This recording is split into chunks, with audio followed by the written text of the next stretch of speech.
చంద్రబాబు నాయుడు గారికిను, జగన్ గారికి చాలా తేడా ఉందండి.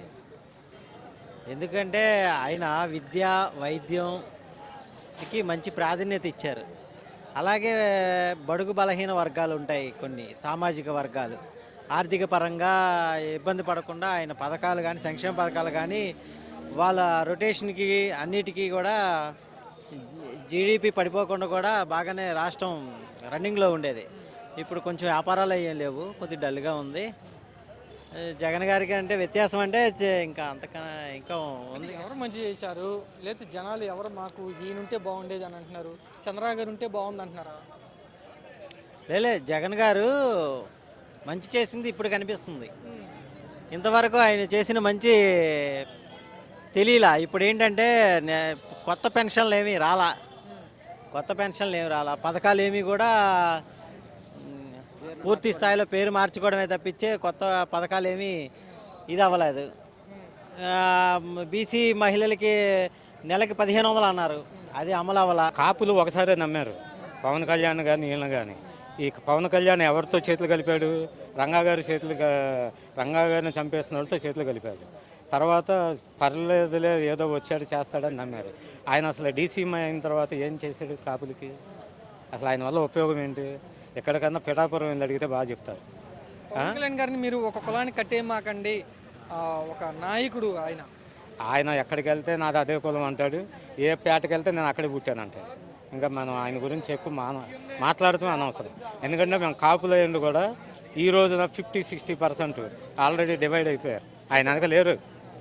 మొన్న ఎన్నికల్లో మీరు మీ వాళ్ళు ఎక్కువ ఎవరి వైపు మొగ్గు చూపారంటే ఒక్కోసారి దొంగ సంతాన్సులు బాబా మాటలు కూడా చదువుకున్న వాళ్ళు కూడా నమ్మి మోసపోతుంటారు.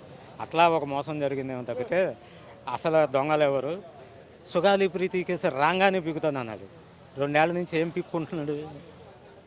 తిరుపతి లడ్డు వాసన వచ్చిందని చెప్పి పైన కింద మెట్లు కడిగాడు.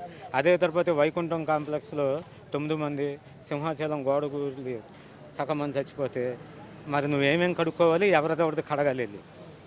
అక్కడే నీ బతుకు నీ ఇదేదంటో తెలిసిపోయింది. ఇంకా కాపులు నేను అక్కడ నమ్ముతారు? కాపులు అంటే కాపు కాసేవాళ్ళు ఒక్కసారే నమ్ముతాడు ఎవరినైనా. అది జగన్ మిమ్మల్ని ఆయన వైపు తిప్పుకోవడానికి ఇలా రెచ్చగొడుతున్నారు కులాల పేరుతో అంట. ఆయనేమో రచ్చగొట్టట్లేదు. ఆయన విధి విధానాలు చూసి జనాలు ఆకర్షితులవుతున్నారు. ఒక ప్రతిపక్ష నాయకుడిగా ఇప్పుడు ఈ జనం అంతా ఎలక్షన్లో ఎందుకు వచ్చారు? నేను గుంటూరు ఎందుకు వచ్చారు? ఆయన ఎప్పుడు జనాలు గుండెల్లో ఉన్నారు.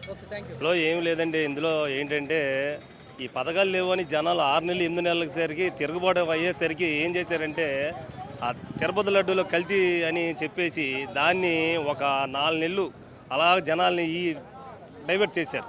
ఆ డైవర్ట్ చేసేసరికి ఈ లోపల కల్తీ లేదండి, అందులో పర్ఫెక్ట్గా ఉందండి, జగన్ గారిది ఏం లేదండి, అంత శుభ్రంగా ఉందనే లోపల ఈ అంబటి రాంబాబు గారి మీద, జోగి రమేష్ గారి మీద మళ్ళీ ఎలా తిరుగుబాటు చేస్తే మళ్ళీ ఎలా అది మర్చిపోయి మళ్ళీ ఇందులోకి ఎలా వస్తారు జనాలు అనేది మళ్ళీ వీళ్ళిద్దరి మీద దాడి చేయడం జరిగింది. ఏదేమైనా జగన్ గారిని ఈసారి ఆపేది ఎవరు వల్ల అవ్వదండి. గుడ్డివాడు కూడా కళ్ళు మూసుకొని ఓటేసేస్తాడు. జై జగన్. నాయుడు గెలిచాక తోలకాలు ఏం లేవన్న. జగన్ ఉన్నప్పుడు సంవత్సరానికి 15,000 డబ్బులు వేసేవాడు. ఇప్పుడు ఫ్రీ బస్సులు పెట్టాక తోలకాలు లేవు. రోజుకు 300-400 తోలుకుంటే బాగా ఇబ్బంది అయిపోయింది. జగన్ 10,000 ఇచ్చింది, చంద్రబాబు అయితే 15 ఇచ్చాడు కదా. 15,000 మాకు పడలేదు అన్న. ఆటో కాగితాలు లేవని పడలేదు. జగన్ 10,000 ఇచ్చినా కాగితాలు లేకపోయినా ఉన్న ఫోర్స్లో డబ్బులు పడ్డాయి. నీ కాగితాలు లేవు కాబట్టి పర్లేదు, మిగతా వాళ్ళు పని 15,000 ఇచ్చారు కదా చంద్రబాబు గారు. 10,000 వేసారు కదా. 10,000 వేసారు. అప్పుడు జగన్ అన్న ఫ్రీ బస్సులు పెట్టలేదు కదా. ఇప్పుడు నేను డబ్బులు ఇచ్చినా ఫ్రీ బస్సులు పెట్టాడు కదా. రోజుకు 40 రూపాయలు చెప్పులు ఇచ్చాడు. అంతేగా సంవత్సరం లెక్కేసుకుంటే ఇప్పుడు రోజుకు 500-600 తోలకంటే ఇబ్బంది పడిపోతున్నాం. గ్యాస్ రేటు పెంచారు 91 రూపాయలు. జగన్ ఉన్నప్పుడు 57 రూపాయలు సిఎన్జి గ్యాస్. అది అంటే ఇబ్బంది పడుతున్నారండి మీరు? ఇబ్బంది పడుతున్నాం. ఎవరు ఇబ్బంది ఏం పడతలేదు, చాలా సంతోషంగా ఉన్నారు అంటున్నారే. ఆటో తోలకాలు ఎవరు లేవుగా అండి. ఆటో ఎక్కడ తోలకాలు ఉంటున్నాయి? అది వాళ్ళకి వచ్చిన ఇబ్బంది ఏం కూడా లేదు. ఎక్కేవాళ్ళు ఎక్కుతున్నారు, వాళ్ళు సంపాదించుకుంటున్నారు అంటున్నారు కొంత. లేడీస్ కూడా లేడీస్ ఒక బస్సు ఉంటే జెంట్స్ వెళ్ళిపోతున్నారు, ఒక లేడీస్ ఉంటే జెంట్స్ బస్సుకి వెళ్ళిపోతున్నారు. ఎవరు ఎక్కట్లేదు. సరే, మీ ఆటో చాలా మంది ఎక్కుతూ ఉంటారు కదా, వాళ్ళు ఏం మాట్లాడుకుంటున్నారు? జగన్ అంటున్నారా, చంద్రబాబు అంటున్నారా? డెవలప్ లేదు, కొద్దిగా దాడులు ఎక్కువ అయిపోతున్నాయి, మళ్ళీ జగన్ గెలుస్తారు 2029లో అంటున్నారు. పోర్టులు ఇచ్చాడుగా. ఆ పోర్టులో ఇంతవరకు ఎక్కడన్నా మట్టి పోసాడా? ఏమైనా చేశాడా? జగన్ కరోనాలో కూడా చేశాడుగా. నువ్వు ఇప్పుడు అన్నీ బాగుండేగా నువ్వు వచ్చి ఇక్కడ అమరావతిలో చేయబోతున్నారు, ఆ ఎయిర్పోర్ట్ రాబోతుంది, రైల్వే స్టేషన్ రాబోతా ఉంది, నవనగరాలు రాబోతా ఉన్నాయి అమరావతిలో. చూస్తారని గ్యారెంటీ ఉందా? మీరు చూస్తారని గ్యారెంటీ ఉందా? మీరు చూస్తారు త్వరలో వచ్చేస్తారు. మీరు చూస్తారని గ్యారెంటీ ఉందా? ఏమంటే ఎక్కాక పోయినసారి ఉండగా ఇంకేముంది, బ్రిడ్జి వస్తుందంట. 5 ఏళ్ళు పోయింది, జగన్ 5 ఏళ్ళు పోయింది, ఇప్పుడు మళ్ళీ వచ్చావు. ఇప్పటికి ఏమన్నా నువ్వు ఒక మట్టి పోసావా? ఒక మట్టి పార మట్టి ఏంటయ్యా అంటే పొలాలు లాక్కోవటం, వీళ్ళ పొలాలు మంది పొలాలు తెంగి లోనుల్లో పెట్టుకొని డబ్బులు తెచ్చుకోవటం, ఏదో దొంగ లెక్కలు రాజు జనాలు అప్పచారు. వీళ్ళేం పొలం ఇచ్చిన వాళ్ళు దేవుడు రావుడు అని ఏడుతున్నారు. పెట్టే వాళ్ళని జగన్ బెదిరిస్తున్నాడు, అందుకని వాళ్ళు వెనక తగ్గుతున్నారు. అయినా కూడా నేను ఉంటే ఎందుకు బెదురుతారండి? ఆగా నువ్వేం చెప్పు, ఇక్కడే రాజధాని, ఆర్థిక రాజధాని అన్నావు, అసలు రాజధాని ఇది అన్నావు. ఇప్పుడు నువ్వు గెలవంగానే ఏం చేసావు? అమరావతి కాదు వైజాగ్ ఆర్థిక రాజధాని నువ్వే చెబుతున్నావుగా. చెప్పాడా లేదా? చెప్పండి. లోకేష్ చెప్పాడా లేదా? మరి అంటే అర్థం ఏంటి? నువ్వే 2 మాటలు, ఏది నువ్వు ఇక్కడ రాజధాని నువ్వే 2 మాటలు చెబుతున్నావు, మరి పక్కోడు ఎందుకు చెప్పడు? ఇప్పుడు నువ్వు కరెక్ట్ చెబితే ఇంకోటి చెప్పడు, నువ్వే చెబుతున్నావుగా. ఏడ రాజధాని అన్నావు, తీసుకెళ్ళి వైజాగ్ రాజధాని నువ్వే చెబుతున్నావు, మరి ఇంకేమనుకోవాలి? ఓకే, చెప్పింది జరగడం కన్నా ముందు దాడులకు బాగా పాల్పడుతున్నారు. ఇక్కడ పరిస్థితులు ఏంటంటే చూస్తూనే ఉన్నాము. ఎంతవరకు వీళ్ళకి న్యాయం చేశారన్నది కాకుండా ఎంతవరకు దాడి చేసామన్నది వీళ్ళకి ప్రత్యేకంగా మనం చూస్తూనే ఉన్నాము. ఏదైనా ఉంటే మాట్లాడుకోవాలి, చెయ్యాలి. ఇలా ఇంటి మీద దాడులు చేయటం మహాదారుణమైన పరిస్థితిగా ఏర్పడుతుంది అన్నమాట. కానీ కుటుంబరావుతో ఏంటంటే జగన్మోహన్ రెడ్డే పెంచి పోషించాడు అప్పుడు అరాచకాన్ని. ఇప్పుడు అది దానికి ఉసురు తగులుతుంది ఇప్పుడు ఈ ప్రభుత్వం.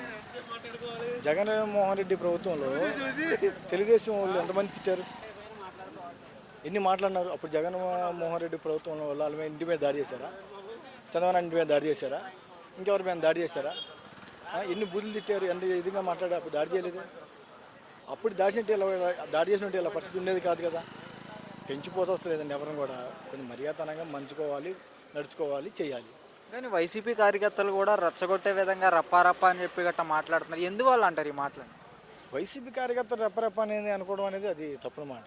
ఎవరైనా ప్రభుత్వంలో ఉన్నప్పుడు సహజంగా మాట్లాడుకుంటూ ఉంటారు, వెళ్తూ ఉంటారు, పోతూ ఉంటారు. దాన్ని పట్టుకొని రెప్పరెప్ప అన్నారు అనుకోండి, దానివల్ల ఏమన్నా ఒరిగేది ఏమైనా ఉందా? మీరు అంటున్నారు కదా, ఏమైనా ఒరిగేది ఏమైనా ఉందా? ఎవరి అభిమానం వాళ్ళది, ఎవరి ఇష్టం వాళ్ళది. జగన్మోహన్ రెడ్డి గారు గత 5 ఏళ్ళు ఒక ఇండస్ట్రీ తీసుకురాలో ఒక పారిశ్రామికవేత్తలను కూడా ఆహ్వానించలేకపోయాడు.